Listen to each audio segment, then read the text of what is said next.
பிரியமானவர்களே, ஆண்டவராகிய இயேசு கிறிஸ்துவின் நாமத்தினாலே உங்களை வாழ்த்துகிறேன். இந்த நாளிலும் நம்முடைய தியானத்திற்காக மத்தேயு எழுதின சுவிசேஷம் 7ஆம் அதிகாரம் 13வது வசனத்தை நான் வாசிக்கிறேன். இடுக்கமான வாசல் வழியாய் உட்பிரவேசியுங்கள். கேட்டுக்கு போகிற வாசல் விரிவும் வழி விசாலமுமாயிருக்கிறது, அதன் வழியாய் பிரவேசிக்கிறவர்கள் அநேகர். எனக்கு அன்பானவர்களே, ஆண்டவராகிய இயேசு கிறிஸ்து தம்முடைய மலை பிரசங்கத்தில் போதித்த அநேக விஷயங்களில் ஒன்றைத்தான் இந்த நாளிலே நாம் தியானிக்கிறோம். 2 வாசல்களை பற்றி இங்கே அவர் குறிப்பிட்டிருக்கிறார். அவைகள் என்னென்ன? 1 கேட்டுக்கு போகிற வாசல், 2 ஜீவனுக்கு போகிற வாசல்.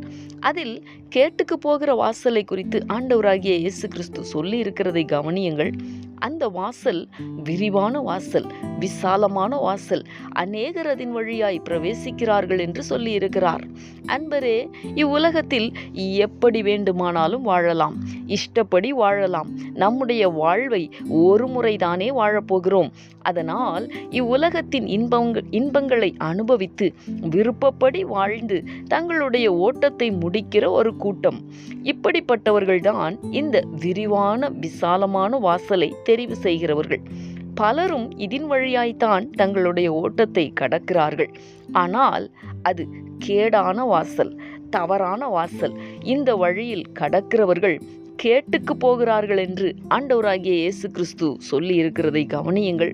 அன்பானவர்களே, நமக்கு முன்பதாக இந்த 2 வாசல்களுமே இருக்கிறது. ஒன்று பெரிய வாசல், மற்றொன்று சிறிய வாசல்.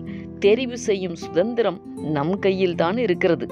எதை தெரிவு செய்ய போகிறோம்? இந்த கேள்வியை இந்த நாளிலே உங்கள் முன்பதாக நான் வைக்க விரும்புகிறேன். சற்று நிதானித்து நாம் முடிவெடுக்கலாமே, ஜெபிக்கலாமா? எங்களை நேசிக்கிற எங்கள் அன்பின் பரலோக தகப்பனே, ஆசீர்வாதமான இந்த நாளுக்காக உமக்கு நாங்கள் நன்றி செலுத்துகிறோம்.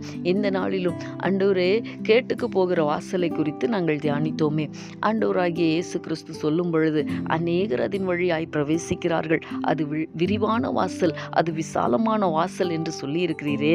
ஆனாலும் அது கேட்டுக்கு போகிற வாசலாய் இருக்கிறபடியினாலே ஆண்டவரே, நாங்கள் கேட்டுக்கு போகிற வாசலை தெரிவு செய்யாதபடிக்கு எங்களை நீர் காத்துக்கொள்வீராக. இந்த நாளிலே அப்படிப்பட்ட ஒரு தீர்மானத்தை நாங்கள் எடுத்து அதிலே உறுதியாய் இருக்க எங்களுக்கு கிருபை தாரும், பலன் தாரும். நீர் அப்படி செய்ய போகிறதற்காக உமக்கு ஸ்தோத்திரம். இயேசு கிறிஸ்துவின் நாமத்தில் வேண்டிக் கொள்ளுகிறேன் நல்ல பிதாவே. ஆமேன், ஆமேன்.